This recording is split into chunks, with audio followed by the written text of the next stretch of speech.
Hello, everybody, and today I get to interview. I get to do an interview I've been waiting a long time for. I get to interview Kelly DeWitt, and Kelly is a certified life coach with Identity Exchange, and her identity is interpreter of truth. This is a dynamic lady who knows herself, knows her calling. And those who know me, you know I'm all about helping people identify their superpowers and trying to help set people free from their preconceived notions of themselves so that they can experience their true design. And I've come into contact with Identity Exchange, which has basically just put me on steroids. um, and so Kelly agreed to let me interview her about herself and about Identity Exchange, and hopefully you will get as much incredible value as I have. Welcome to the show, Kelly. Thanks so much. Well, first thing, you said your identity is interpreter of truth. Like, why don't we just start there? Yeah, can you tell Okay. me a little bit about that? Yeah, sure, I can. So identity first sort of lands as you discover a sense of belonging. Because what psychology tells us is that we're all born and created for community and for connection, all of Mm, us. Like it is hardwired into us. And so then what sort of starts happening as we grow up is we just start collecting a whole bunch of belief systems based on the data that's coming in subconsciously. And a lot of those beliefs and those conclusions that we come to about ourselves aren't true. So mm, it somehow seems to take a moment of awareness where you pause all of those voices and you stop listening to them and then understand that underneath all of that is an inner true speaking. There's an inner truth. I think this is what you're tapping into, Johnny, when you do your work. You're going to that place. Like, let's tap into mm, what's really true. So for me, a part of it was first getting a sense of how I'm loved and that I could just really shut down some of the things that are said to me about me in my own mind. Never mind what might be being said about me outside of my own head. My own head accused me enough, brings me a lot of conflict. When I start shutting that down, then there was a sense of like I'm loved and what's the thing I've just been doing my whole life and people notice and I don't even know it. I'm not even aware because it just comes natural. And so through really some kind of playing with words, I love words, playing with words and all, it just kind of became obvious. I interpret truth. I just do it. I don't even try. It just comes out. Like people will say concepts and I just think, what would that look like if you specifically were living that? And then it ends up just being a conversation. So I'd say that's sort of the backstory on that. that's so good. So, interpreter of truth. So let's unpack the word a little bit, right? So, Sure. because when you say interpret, and I get to say this from my experience with you, right? Like already, I've met with Kelly twice, and she's already like changed my life and ministered to my to my soul. Uh, um, it just instinctively it just comes out of her. So that interpret, I love how you made the connection between like there's truth, but what good is it if it's not interpreted, right? well, So some people, yeah, people don't know how to live it sometimes. Like they don't know how to apply it. Like something will hit them. It's like, wow, yeah, that's true. But then if you don't connect with it, you just walk away from it. Not because you don't want to connect, you just don't know how.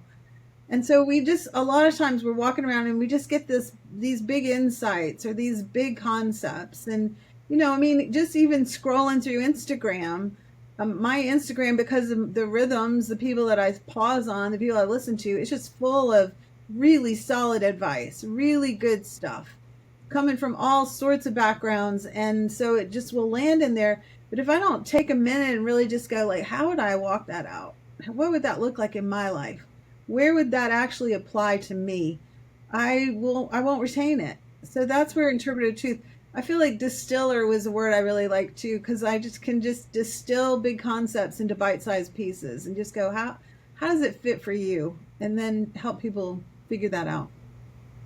So a few minutes ago, you were telling me how you used to help people organize their lives. Mhm. Was that before you had this understanding that you were doing that, or during? Like Mm, when was that? And can no, you tell me? yeah, no. My daughter and I started this little company, and we helped bring order to people's chaos. And Yeah. so this was mostly physical. We'd come in and meet with them. And no, I don't think I really had language for that at the time that we were doing that. It was just like one of those things where you just can suddenly go, what am I doing that like feels so true to me? It's so Yeah. real. It's the easiest and truest thing about me. Wow, that kind of thing. So Yeah. yeah, it turns out that when you order your stuff, a lot of other things follow. Like they'll start to become some internal peace, and you make space for other things that you can bring in, and so it kind of all overflows. And so yeah, it kind of blends in.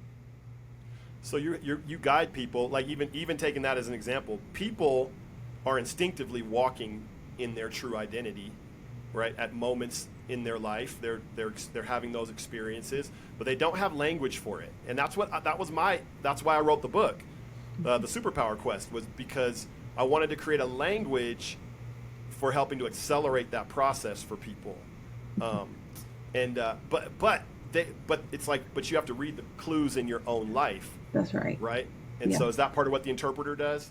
I would say so, yeah. And also you got to get rid of, sometimes we're so full of junk that we don't have any idea who we are. We don't know what we're doing. We can't see the good we do. We don't have a clue about it because there's just so much from the internal, from the external.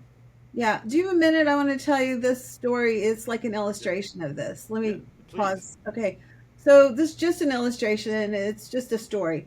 So there's Yep. two little brothers and they're sitting at the table. They're little. And their mom says, "Eat your dinner and I'll give you dessert." So one little brother eats his dinner, he gets dessert. Okay, it's a Yep. good dessert. The other little brother doesn't eat his dinner, he doesn't get dessert. Like, Yeah. mom didn't do anything wrong. She just said, "Eat your dinner, I'll give you dessert." Like, she's trying to be a good mom, right? No sugar until you put some protein in there. Yeah. So the little boy that doesn't eat his dinner and he doesn't get dessert is not connecting the reality that the reason he's not eating dessert is because he didn't eat his dinner. No, he's looking at his brother, and suddenly, maybe for the first time, comparison comes in. Yep. And he starts going, "Wow, mom must love him better than me." Then the next thought is like, "Wow, he's got better toys than me." Yep. Because when you start comparing, most of the time you come under. And then Yep. it's like, mom's nicer to him. He has better opportunities than me. Like all of a sudden now he could build a whole case of how his brother is better than him and he's less than. And like 5 minutes earlier, that thought wasn't in his head, but now it is, and you can't unthink it. So here he is, as child development says, he's a little boy. He's gaining his sense of self from his family. This is where it starts. You get your sense of self from your family. So good, bad, or neutral. This is where it starts. So then he couldn't articulate it because he's little. But there is this feeling of less than or something like that. And definitely a coping skill of comparison comes in. So now, as child development says, when you're about, it's a wide range, 8, 9, 10, 11, 12, 30, somewhere in there, we start getting our sense of self from our friend group. So with this Yes. little boy in this illustration, he's got this sense of himself from his family, but he can't articulate it. He just feels it. It doesn't feel good. Now he's with his friend group, and something happens in his friend group that makes him feel exactly the same way.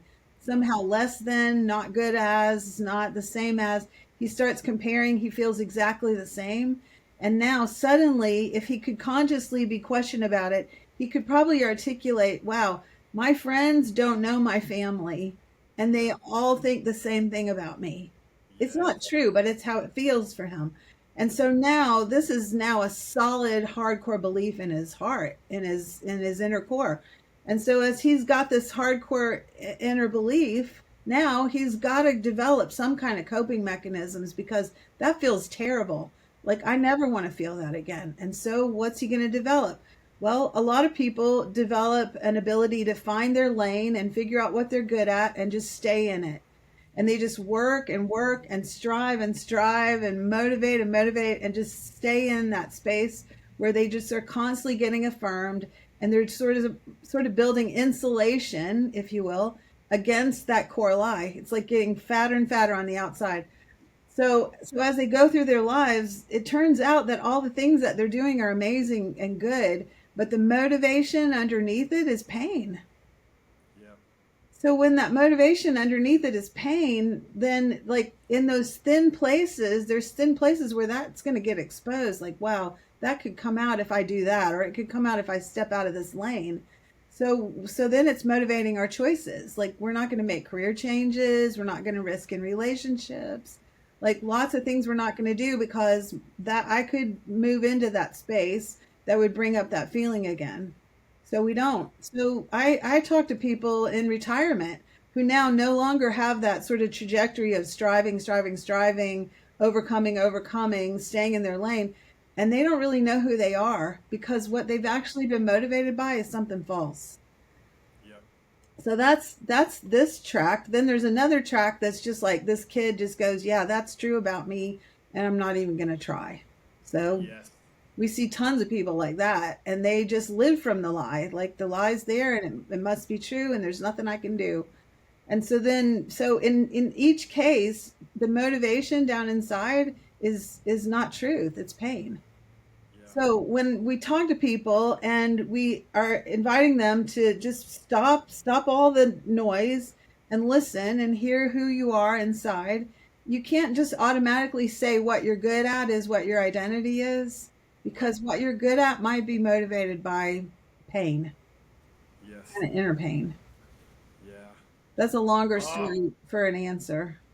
that's a beautiful. Hey, this is man. This is what I want, Kelly. Like this is what strikes me about this is how simple it is, right? I mean, it's like it's simple enough that it's you don't have to be, you know, a scholar or a genius to understand this, Mhm. right? Like this Right. is like our lived experience, and that's Yeah. part of what I loved about, Living Fearless by Jamie Winship. Which, for those of you that don't know, there's a visionary preacher. I don't know if preacher is even the right term for Jamie, but like this guy is an author and is really through been a part of a movement, founder of a movement, him and his wife, that's setting a lot of people free. Hmm. Uh, and I came into contact with this book about 2 months ago, and it changed my life. It is literally the most impactful book I've ever read besides the Bible. That's just from that has been my experience, and I can say that like wholeheartedly. And I have benefited from a lot of books. I love to read and I love to grow, and I've grown from a lot of books. And so I have a list of a lot of books that have impacted me. So for me to say this is the most impactful Hmm. book that I've ever read is actually a really big deal for me to say that, but it's 100% true. Yeah. Um, but it's the simplicity of it, because when I try to explain it to other people, I'm like, yeah, I read this book, it's so good, and they're like, what's it about? And I'm like, I almost feel like silly. I'm like, well, identity, and it's like understanding your true self and understanding the names that people called you and that you called yourself, and then Right. getting rid of those names, and then finding out what your true name is, and then pressing into that name, the name that love calls you, like Right. embracing that name. And I'm like, this sounds so silly and simple. Like it sounds so dead simple, Right. but it's so impactful, Kelly. It is. It is. Yeah, it is deeply impactful. So yeah, Jamie and Donna Winship are the co-founders of Identity Exchange, the company that I'm super honored to get to work with and for. And yeah, this book that's come out a couple of years ago, three I guess now. Yeah, it's really deeply impacted a lot of people. And as a matter of fact, in February, there's a workbook that's coming out, a companion guide, so Hmm. that it's really people are using it as a study, and bringing their colleagues and just different people in their families, different people in their spheres of influence together to kind of work through this and yeah, collectively be impacted. So yeah, I love hearing you say that, Johnny. Well, yeah, and man, and I'm not blowing smoke. Like this this stuff changes Yes, lives, and it it's does. not just like it's not just the invitation. What I love is it's not just to people of faith, No, right? But right. but it's an invitation to all people to really just wrestle through who am I in my core, in my guts, like who really am I, and what are the ways I'm acting out an identity that's not even me, but that was placed on me by pain or by fear, That's right? right. Or by somebody else who probably wasn't even trying. Like, That's you right. know, let me tell you that the name that was placed on me was coward, right? Like Wow. that got placed on me as a child by my mom, and it wasn't that my mom was trying to do me any harm. It Right. was just a very frustrating, painful, scary moment that led to this kind of outburst that led to me being branded with that name in my heart. Right. And I'm telling you, I'm about to start crying, Kelly. I carried that for, gosh, man, Yeah. 30 years, That's right. Yeah. 35 years. thinking I can't let people know I'm a coward, That's right. right? I Yeah. can't let people know. Like I have to do everything I can to protect myself from anybody ever seeing inside what I am in my core as a coward. Right. And I got free, you know, like Yeah. I'm a month and a half free from that, That's amazing. and I'm not a. It's like, oh, I'm not a coward. It never was. That was never true about me. Like I That's thought I right. was, and I had to make sure. And it's like, no, I'm not a coward, man. Mhm. I have a lot of courage. That's right. Um, Yeah. it just looks a little different from what I thought courage looked like growing up. Growing up, courage looked like you can beat other people up, right? That's Right. what it looked like. That's what courage was, right? Yeah. Like, you know, anybody mess with me, I'll beat them down, right? Like Yeah. that's courage. There's different kinds of courage, right? Yes. Well, Um, and what is courage defined as? You probably know. Do you know how do you define courage? I mean, maybe doing the thing you're scared of, doing the That's thing that's right. hard, That's right. It's right? not about not being afraid. Yeah, It's about facing fear and moving forward. Yeah. yeah, We walk through our greatest fears so we won't be afraid anymore. yeah, Because on the other yeah, side, we're not. But this whole idea too, even just picking up on something you just said about your story, where coward came in, and it was never true about you. And yeah, maybe I heard you hesitate just a little bit, like it was true about me then, but it's not true about me now. But listen, here's the thing: we are never ever defined by our behavior.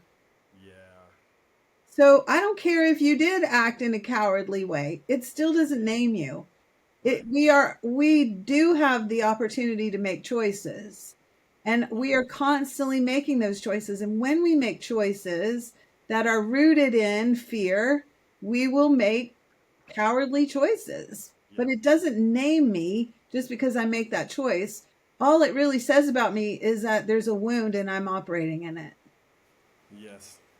So I'm a big proponent of reminding people regularly that our behavior does not define us. It never defines us. Yeah. It can be bad, and we can have some issues with it. It can be really misaligned with what's true about us, me. I can make choices that are completely misaligned with who I am. It still Yes. doesn't name me. All right. So there's a person listening to this right now that's saying, ah, Hmm. ah, Right. that sounds too good to be true, right? Because I've run into this actually already, and I've done this myself because Yeah. it's like, well, no, I'm not an idiot. I can do the math, right? Yeah. And I can do the math. So you're telling me this statement, I am not defined by my behavior. Hmm. That sounds too good to be true, Hmm. right? Because I've behaved, if it quacks like a duck, if it walks like a duck, Right. right? If it has feathers, if it has a beak, Right. must be a duck, right? Right. You know, like I'm sure you run into that because it's like you're telling me, right? That's what this person is potentially saying right now. You're telling me to ignore my own brain, Right. right? And Yeah. ignore my own clear observation of the way that I behaved in my life and Yeah. act like it doesn't matter. What do you say to that? Do you get what I'm saying? Like I'm sure I you run into totally that. get what you're saying. I understand what you're saying because I've wrestled with it deeply. And here's how I've wrestled with it. It's kind of a funny story. So I raised three daughters, and my oldest daughter has two sons and a daughter. So I have three grandkids. And these two little boys are really close in age. And I didn't raise boys, I don't know boys really. And they were terrible, terrible, awful. They're awful to be around. They have big emotions. They're fighting. They're just like really out of control. Like we didn't have that term gentle parenting back when I was, a mom, but I was really by pretty much all standards a gentle parenter, Yeah, parent. yeah, Okay, there's no gentle parenting these boys. Like we're trying. They're terrible. So yeah. all we're doing basically is dealing with their behavior. And all of our dealings with their behavior is just reinforcing the behavior. It is Oh, not fixing anything. We're just constantly talking to them about the behavior. So we're getting in, like I was really actively involved with their like from a grandmother perspective. My daughter and her husband were there. We shared a home. It was a multi-generational home. My son-in-law bought a home, and my husband and I lived there, and so we were there welcoming one grandbaby, two, three. So we were all in this house. So that's what I mean when I say like I'm actively involved. And we're four adults, like all putting our heads together, going, what in the world is what is happening here? So, okay, so here's behavior. Now we're talking kid, but let's also just hold the whole concept of behavior. We're not defined by our behavior. Okay. So now I'm trying to think, like, I'm just like constantly thinking, how can I explain this concept? Like, does this concept hold up? Because these kids are terrible. The oldest goes to kindergarten and he's called bad boy, naughty boy. And Yeah. he's like, it's defining him. He's starting to live into that. That's who he is. I'm a naughty boy. Well, my daughter pulled him out of kindergarten because she's like, we're off to a bad start here. Like, I don't want to start with this educational experience from his first year. And so she pulled him out of school and started homeschooling him because she had that option. And I'm just racking my brain. What can we do different? What can we think different? So this idea kind of came to me from some research, but I don't know, it just all sort of filled out in my head. Interpreter of truth. I guess Yeah. that's where it came from. So I ordered the largest paperweight on Amazon that I could find that's diamond shaped. Yeah. And it stands on this little stand. It's kind of big. I wanted it to have some substance. Yeah. And then I take this diamond paperweight to the window with my two grandsons. And I explain to them that this is who you are. This is who you are. This is where you start. You start baseline right here. You are a diamond. You are precious. You reflect and magnify and multiply love in this world in the way that only you can with your set of circumstances and challenges and things you've overcome and things you've gone through, things you've learned. Like, this is who you are. Yep. So there's the sun shining on it. It's shooting prisms through the room. It's reflecting. They figure out when they put it up to their eye, they get like one big eye, and they're little. Everything's hysterical. Then they look into it and they see their feet, and now suddenly they have like 15, so it's multiplying and it's magnifying, it's reflecting. I keep using these words: multiplying, magnifying, reflecting. This is who you are. This is who you're created to be. A magnifier, a multiplier. This is all humans. This is like, we come in crazy hard circumstances, but those are designed as invitations for us to overcome it and at some point find out who we are. At Yes. some point find ourselves. So here they are, this diamond. This is how they're created. Okay, this does not align with their behavior in any way at all. Like, they do not act like a diamond at all. They're terrible. They're bad. They're naughty. So I tell them, go get that bucket of Play-Doh. They have a bucket of Play-Doh, and they've mixed all the colors together, so it's just ugly. Like, they don't even play with Play-Doh, right? So it's just like, I mean, they're 4 and 5 years old. Let's just say their favorite word is poop. It's on the naughty list, Absolutely. but they're boys. So we're just gonna go get that poopy Play-Doh, that bucket of poop colored Play-Doh, and bring it in here. So we get the Play-Doh, and I start talking about their behavior. Yeah. You're making choices. These choices, I start putting this Play-Doh on this diamond. And Yeah. pretty soon that diamond is completely covered with it. And I even bring out the fact that when you start making these choices, you look at your choices, then you start deciding that's who I am. So you make more choices. And then other people see your choices and they go, oh, that's who you are. Your teacher names you. She calls you naughty boy. You're going to Yeah. own it. You're going to say, yeah, I am. I got called that. That must be true about me. And so pretty soon this diamond is covered with this poop colored Play-Doh, and none of it's true about them. So I ask them, is this who you are? And they know it's not, because what we've established is that who they are is this diamond. Mm. So then I go, okay, well, what do we do about this? Like, this has got to come off. We got to get this thing clean. Only love can clean this thing off. Only love. So it's a sense of love that's constantly reminding you of what's true. It's a sense of love that speaks to your deep inner heart if you pause and listen. And so when we do this exercise, because we regularly do it, then we pull all this Play-Doh off, we put it all back. I'm reminding them, this is who you are. This is who you're created to be. But now we take that back to the window, and it's not reflecting because it's still got a residue of poop all over it, you Yes. know? And I would say that although we start learning we're not defined by our behavior, we still sort of believe it. We Yeah. still sort of believe it. Okay, so I say to these boys, what do we do with this? So they're like, let's take it to the sink. Well, perfect illustration, because the water that represents pure love just starts washing over this thing. And as pure love washes it, it moves off these beliefs. Yeah. So now we take it back to the window and it reflects and magnifies and multiplies love in this earth. That's what we're here for. Oh So man. that's what I wrestled through. It's like, how do I not define these boys as their behavior? So it really changed the conversation that can have with those kids too, because when I'm around and they're acting out, I would say they're acting misaligned with who they are. Yep. I'll say to them, "Oh, you just forgot who you are." Yes. So then it's not like I'm going to go spank them for the behavior. Not that I Yeah. would anyway, but I definitely thought that was an option when my kids were little. It was like punish the behavior.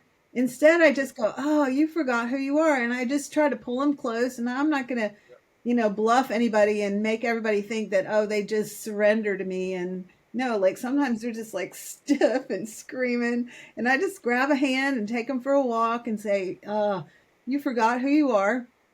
Let me remind you, you are loved, you are Yeah. secure, you are Yeah. safe, you are seen, you are held, you are known."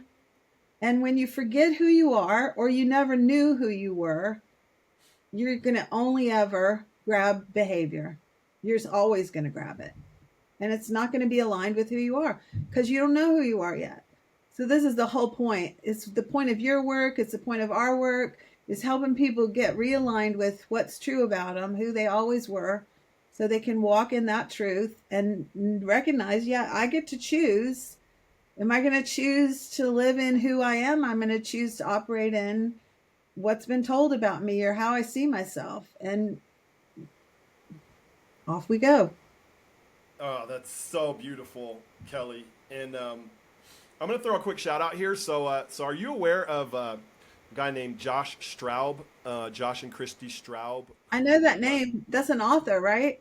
Yeah, he's an author. They run a ministry called Famous at Home.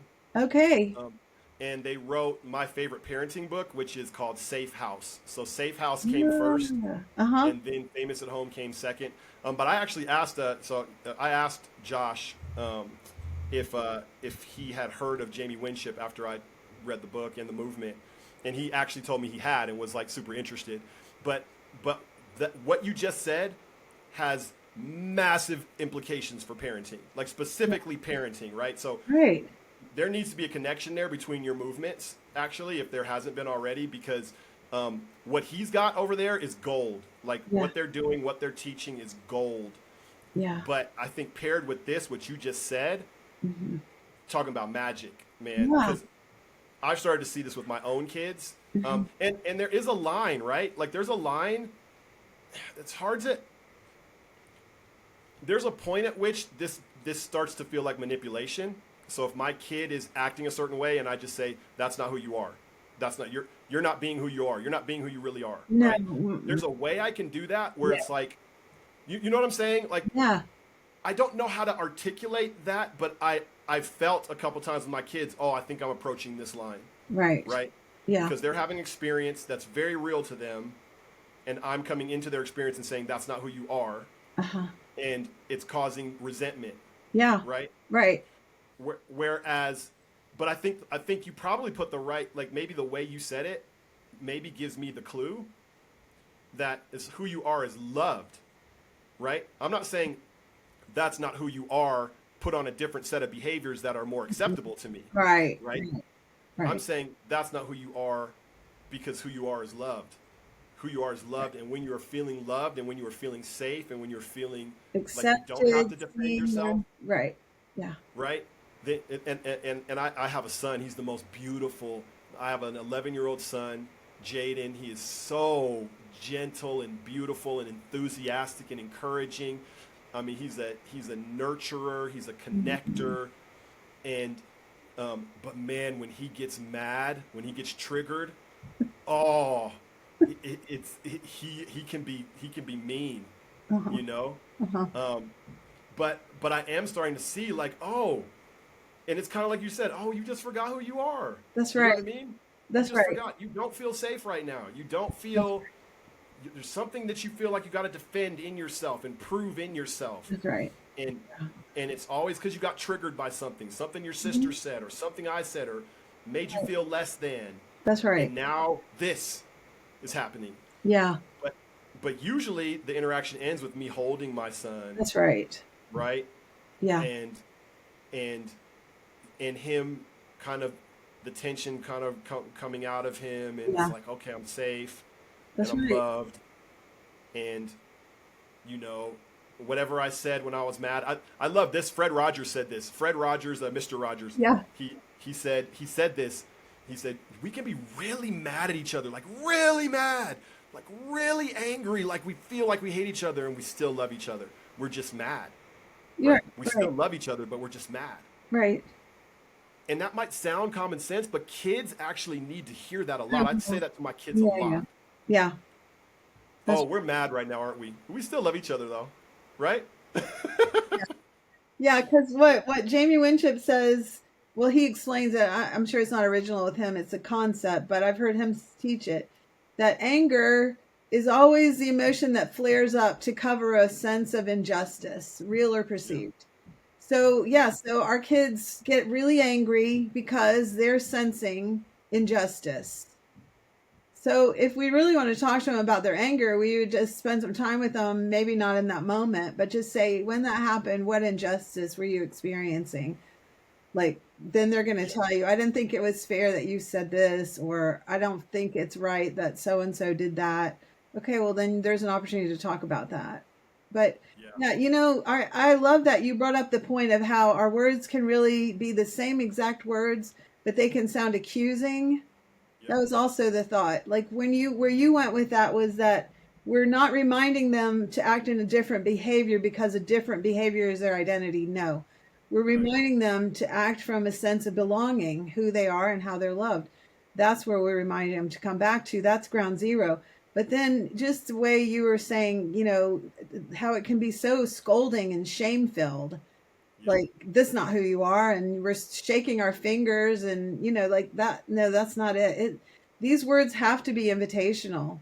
They have to yep, be invitational. And so, as you said, the result would be some kind of reconnecting, whether yep, it's hugs or whatever, but it's some kind of the result is some kind of connecting, not just a flyby, shouting, you don't know who you are, you forgot who you are. That's not going to generate a conversation.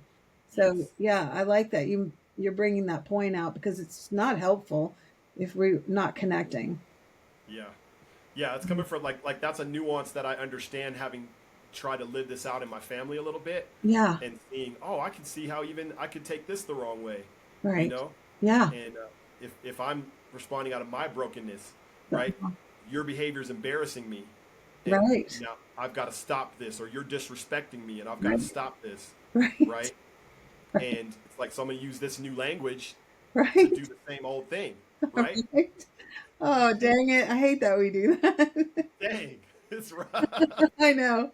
I have this new way of thinking about it. I didn't think about this when I was parenting, but I have this new way of thinking that every time I'm seeing a kid acting out, I really think every parent should actually say, what is that behavior mirroring in me?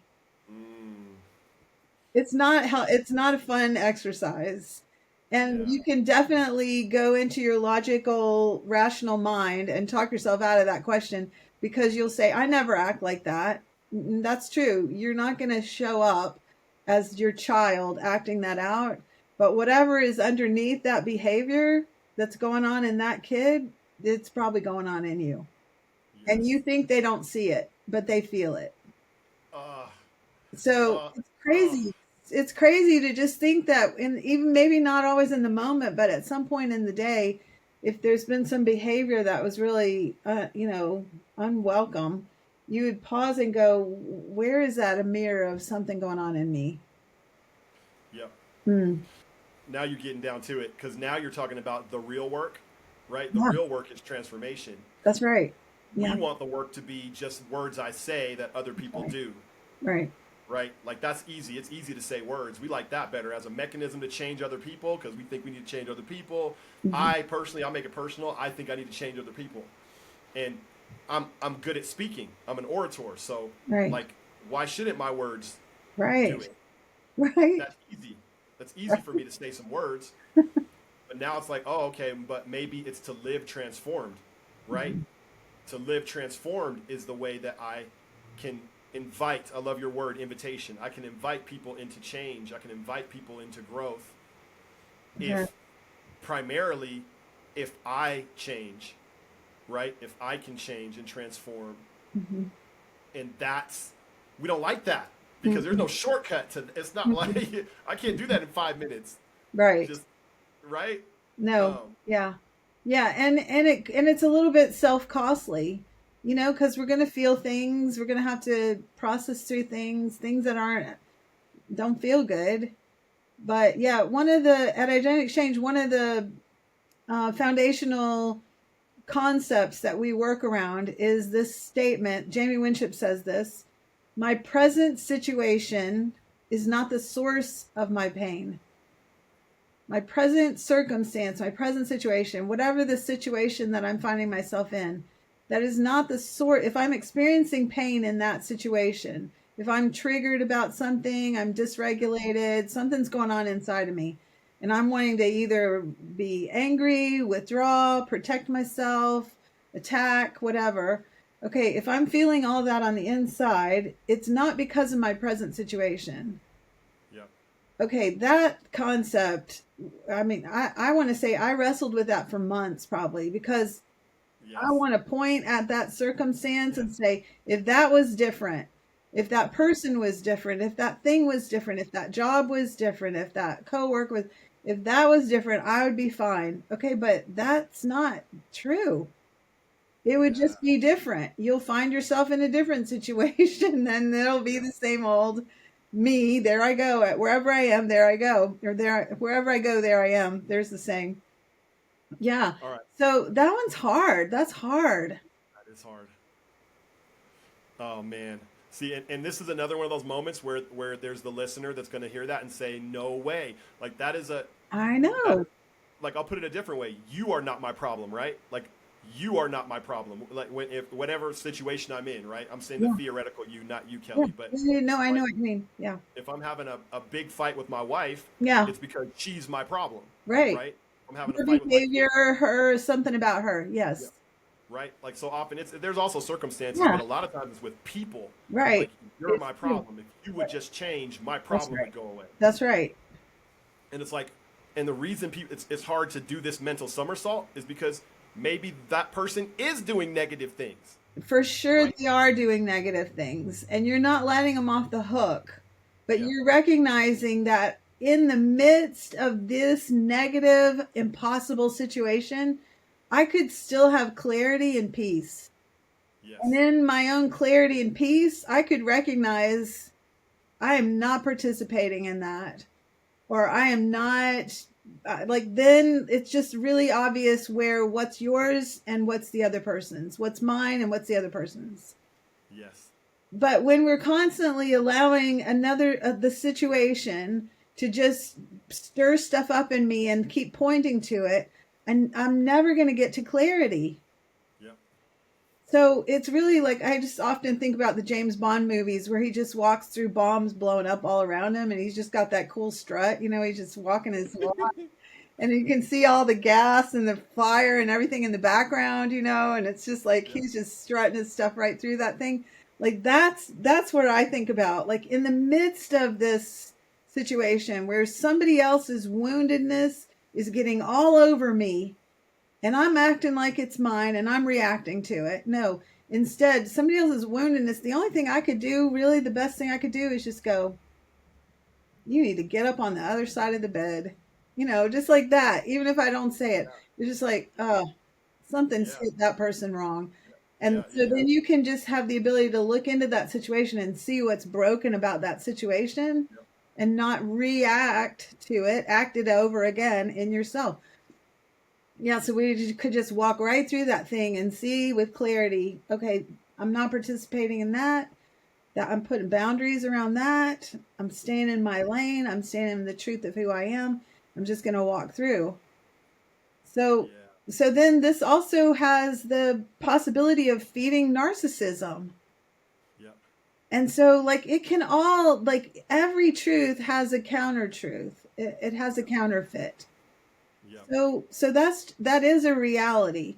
And Okay. so then in the end, we can only do what we see to be able to do. Yep. And when we really will sit with our inner selves, we'll get a sense of, is this manipulation? Am I manipulating here? Am I trying to control here? Yep. Am I blame shifting, gaslighting, all of those horrible practices that people do? Right. The inner goal is the ultimate goal is peace, to find peace, to live in Yep. love and to give love. Yeah. You're Mm. making me smile so big, man, because I just, there's so much Well, and these are power. your words too. I know these are all things that you process and sharing Yeah. with people. So yeah, But there's so much power and progress in that. Like, even thinking about, like I said, the person who's having trouble with that mental somersault, right? Like, the situation is not my problem, right. right? And the situation might be problematic, but For but sure it doesn't is. have to be my problem, Right. right? You Yes. know, the person could be problematic, but they don't have to be my problem, Yes. right? And there's a certain amount of hope you need to be able to believe that that's true, Yeah. like to believe that I could be James Bond walking through the explosions and not getting shrapnel and not getting hit and not getting hurt. Right. Um, there's a certain amount of hope, but I think also the knowing your identity, knowing who you are, Yeah. and then being honest with who you are Right. is the shield to That's some right. degree. That's right. Because if I'm comfortable in my own skin, Yeah. if I'm happy in my own skin, if I'm happy with who I am and who I was made, if I'm coming to terms with my strengths and my weaknesses, Yeah. then I have some protection against having someone else have so much power they can just reach into my soul and yank me Right. around by their behavior, right? That's right. Yeah. Yeah. Um, yeah. Uh, I also love what you just said about inner self, like connecting with your inner self. And I think one of the questions that I've learned to ask myself is, am I afraid, Mhm. right? In the situation, because I do feel that pull on me Yeah. from circumstances and other people, and it's pulling me towards fear, it's pulling me That's towards right. anger, and it's like, if I stop and say, well, am I afraid, Yeah. and what am I afraid of? What am I afraid of? Right. Yeah. That helps diffuse for me. Absolutely. Yeah. Then you start separating the issue, yourself from the issue. Yeah. I mean, it is always that external circumstance is always going to be a problem. Otherwise, we wouldn't be having the issue. Like, it's always going to be a problem. And Yeah, our first instinct is to point to that circumstance. yeah. It's I don't remember where I heard it. I was probably a little kid and somebody was just saying it. But that whole idea that when you point at something, three fingers are pointing back. Yeah. So, like, Yep. I just sort of think three times before you point. At some point, three times you should just consider, is this mine? Is some part of this mine? Is there something in Oh, this that I could own? So back to these little grandsons of mine. This was a little more recently. I was saying to the younger one, he was super mad at his brother, and he was just accusing him, just going on and on about how, all the things, accusing him. And I just said to him, he was even pointing at him. So I just said, I brought him over and I held his hand and I said, look at your hand. When you're pointing, there's three fingers pointing back at you. What do you think you should know about that? Like, maybe you should look at yourself. Is there something that you could know about you in this situation where, yeah, your brother did something wrong and you're just pointing at him, just accusing him and pointing at him? So his solution was to get out the clay that we have that you can oven bake. He got this clay out and he put a toothpick in the end of this little pointer and baked it. And he comes to me the next day and he goes, look what I made. So I can point at people without anything pointing back at me. Well, that's one solution, but I don't think it'll solve the inner peace problem. that is a creative, I know, creative dude, I man. know, I know. I couldn't believe he remembered it all the way to the next, like all the way to think. He was clearly thinking about it. Okay, I got to figure out a way to point at the problem without anything coming back on me. Like, yeah, we all want one of those pointers. Oh man, that's so fun. It's cute. Yeah. Really Uh, good. Yeah. that's beautiful that you get to help raise up those Well, young men. I mean, can you imagine if that investment, if somebody had made that investment in you it's as a child? beautiful. It's hard for me to imagine Mhm. what life would be like if that had happened for me. Yeah, exactly. To just have another voice saying, no, that's not true about you. Yeah, Yeah, we want everybody to have that. We got to yeah, get the parents well. We got to get us adults well. Then we can be that for our kids and the kids in our neighborhoods, the kids in our schools. yeah, and we really can. And I think, man, for identity exchange as a movement, I Mhm. mean, and I know amazing things have already happened, like crazy, crazy, crazy things, Happening. crazy transformations, and I think it's just the beginning. Mhm. Because I think people are like, I'm gonna tell you, my community, I have bought and sent that book to at least 12 people, right?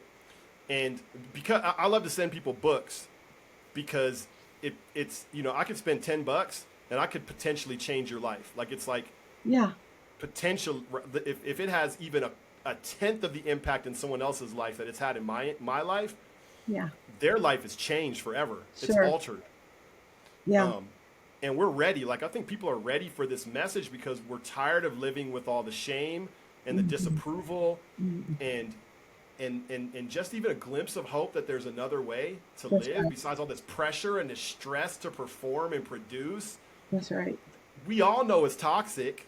Yeah, Just folks don't have an answer, but this is the answer. Like it's true. Yeah. I'll tell my wife, this is what I've been waiting for my whole life. This Mhm. message. Mhm. I've been waiting for this my whole life. I've been prepared for this for my entire life. Mhm. And that's a big I made a lot of big statements today. That's good. No, they're good statements. Yeah. I mean, they're good statements because they're coming from your heart. They're coming from a space that's really getting changed and revisioning things. And that's what happens. That's what transformation is. It's a different lens to look through. Yeah. It's good. Yeah. Hey, have you shared much about your identity? Have you talked about it?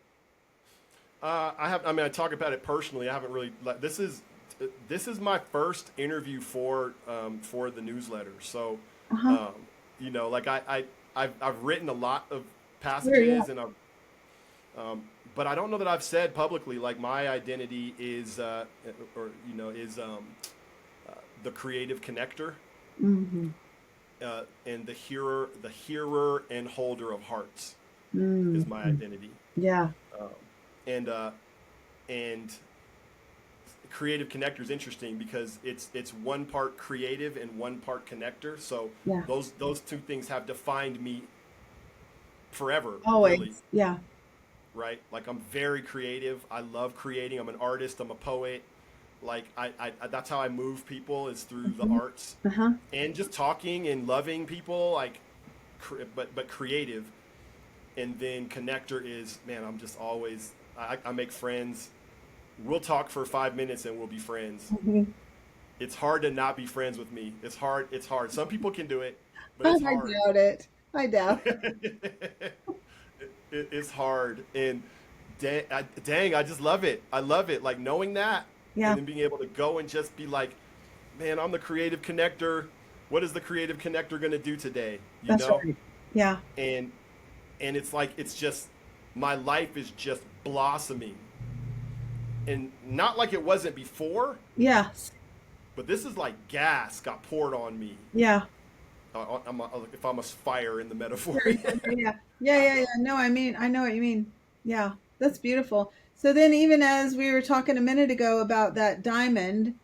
that's created to magnify, multiply, and reflect love, when you come into a sense of your identity, then it's like you walk into a room as a creative connector and you say to yourself, how can I live loved in this space as a Yeah. creative connector? Yes. Because you live from that love, and then your behavior is this connecting, this creative connecting. Yes, it is. Or how do I live loved as a hearer and holder of hearts in this Yeah. space and with these people and in this situation? And you'll find yourself operating in sort of different ones at different times. Some you're not maybe always both, but Yeah. there you are in one space operating in that sense.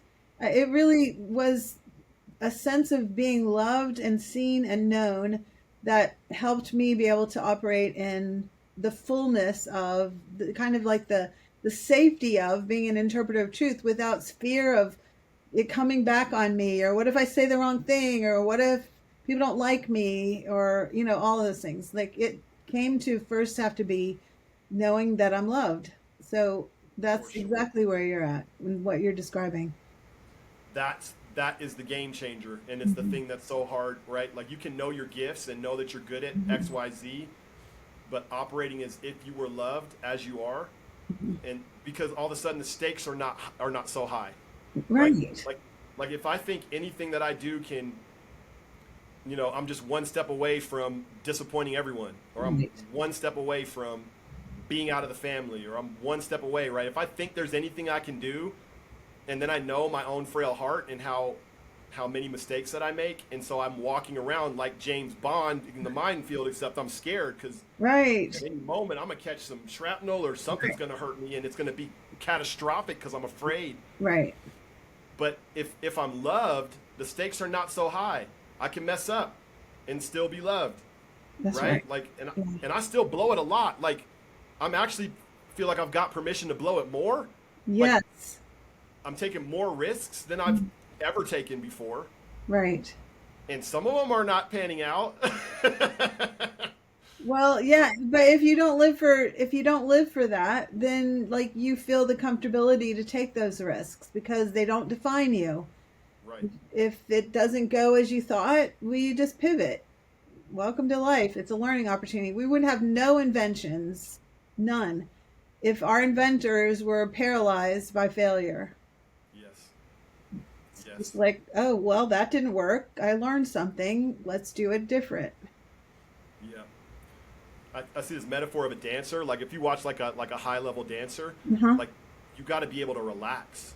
You got to be able to be totally relaxed when the stakes are high. If you want to be a high level anything, right? If you want to be like top of your game at anything, you've got to be able to be your what was it? Clarity and peace. Yeah. You've got to be able to find a way to find clarity and peace when the stakes are high, Right. Right. so that you can show up as your true self, as your comfortable self, Yeah. your willing to risk self, Yeah. not your closed up, No, like, not protected fearful. self. Right. No. That person can't dance, right? Mm-mm. Mm-mm. Ah, that's what life is. It's like this Super dance. good. So good. I love it. Really good. Well, we're coming to time, Kelly. But I'd love. Can you tell us a little bit more about how someone could find out more about you and more about identity exchange, and just a few more. And I'll put links in the notes that you and Sure. I can collaborate on. But yeah, how what the person wants to know more. What would you tell them? Yeah, so it's not hard. I mean, identityexchange.com is the website, really easy to find. We have a lot of resources on there. You could find Jamie's book on there. He's currently writing his second book. It's not gone to publishing yet, it's still in editing. So that'll be in the future. Like I was saying, that workbook's coming out as a companion guide to the Living Fearless. Yep. Yeah, there's coaching that's on that website that's available for everybody. But I'd also just say check out the resources that are on there, because in the coaching sessions, they're great companion sessions. If you go through any of the resources that are there, there's Yep. courses and different things. And then we have a YouTube channel as well, so you can find videos that Jamie Winship's done. A lot of people start with a 4-part series called the Antioch series.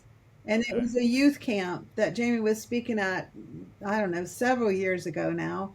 But it Yeah. ends up being a series that is just a great on ramp for people to start coming into these concepts.